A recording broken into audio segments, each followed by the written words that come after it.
Hello, everybody. Sal Amirani, Douglas Elliman Real Estate. Now, I've been working with buyers and sellers for over 20 years. And the only real difference, for the most part, is that the buyers never signed a contract.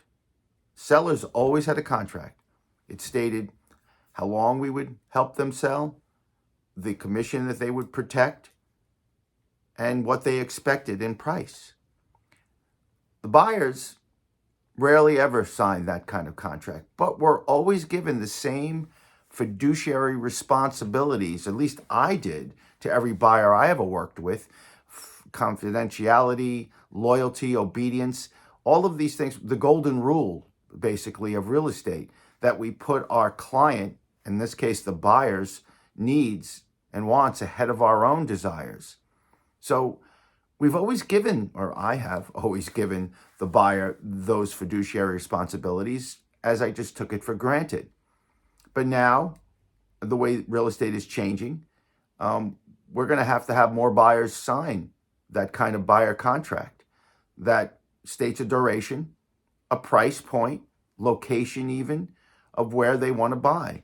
And that way, as I have in many times, sold for sale by owner houses. I've sold houses that never listed. I've sold expired listings. So these are the responsibilities. The fiduciary responsibility to a buyer is that we'll do all means necessary to find them what house they want. Similar to a seller, but starting July, because of the new NARS regulation, agreement, whatever, our MLS will no longer be posting commissions that a buyer's agent will get compensated for. There'll be no cooperating broker compensation listed on MLS. So these are the listings that we look at. And before we make an offer or even view a home, we're going to have to call an agent and say, are you offering any compensation? Now, those brokerages could post that compensation on their own website, I understand, but it can't be on the MLS. So there's going to be a phone call before I show. Are you offering compensation to a cooperating buyer's agent? And if they say no, can I show the house? Well, I certainly can if I have an agreement already in place with my buyer that they will protect my compensation because I'm working with them.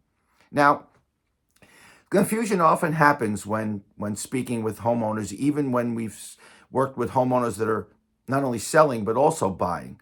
We're not talking about an additional compensation that's offered.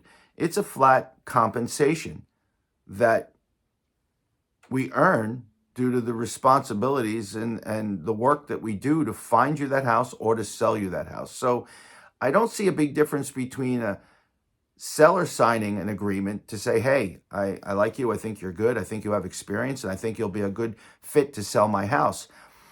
A buyer should have that same opinion. Again, buyer interviews might be a little more important. You may want to have a relationship, or at least secure a relationship with your buyer's agent.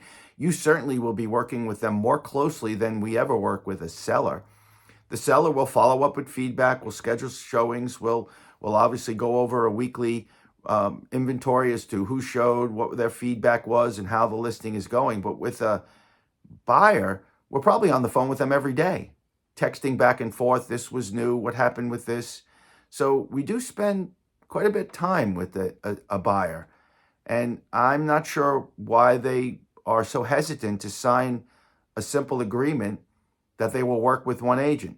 You know what? A lot of people in the past, a lot of buyers in the past, and I know this, have thought they're going to get a better deal from a listing agent than they will from working with somebody that isn't on the listing side. Well, in these days, you've seen the lines outside open houses, and you've seen how many people maybe that listing agent might have to come in contact with. 20, 30 different buyers maybe are coming in unrepresented. You want to be one of 20 people on that agent's mind, and you think you're going to get preferential treatment from that seller's agent, and being one of 20? Or would you like somebody working for you, having your best interests at heart, being the one that is only interested in making a sale on that property. So again, the relationship is important, and maybe a short interview would be appropriate before hiring a buyer's agent. And even then, a short duration. Maybe let me show you 5 or 6 homes in the next 2 weeks and see how we work together. But it's going to become mandatory in the future because of the way our Long Island board is now going to be operating. And I'm not saying it's a bad thing. It's just going to be different. So if you'd like to have that buyer consultation with me, Douglas Elliman agent, I'd be happy to Zoom and or just have a talk on the phone about me and about your needs and about how I can help. Sal Amorati, Douglas Elliman, hope to hear from you. Bye for now.